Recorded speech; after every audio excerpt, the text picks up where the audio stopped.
Empires don't collapse when they're weak. They collapse when they still think they're strong. And that's why collapse always surprises people, because it doesn't start with chaos. It starts when everything still looks fine.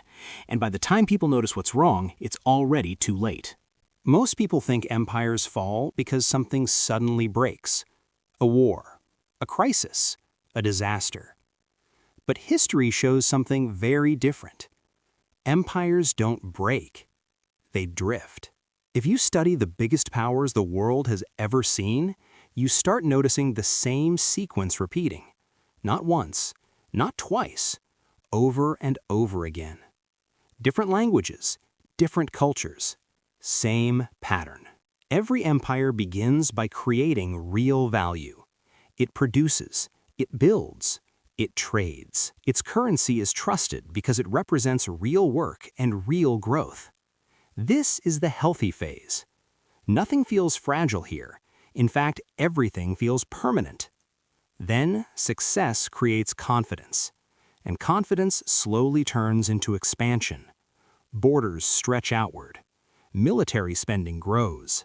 Social systems expand. The empire starts believing it can manage everything, at home and abroad. And for a while, it can. But expansion is expensive. So the system starts borrowing. At first, debt doesn't feel dangerous. Growth is still strong. Markets are optimistic. The currency remains dominant.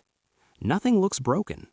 And that's exactly why no one worries. This is the turning point most people miss. Because the system still works, just not cleanly anymore. Eventually, growth slows. But spending doesn't. So the solution changes. Instead of earning more, the system creates more. Money is printed. Credit expands. Assets inflate. On paper, everything looks fine. But underneath, something fundamental has changed.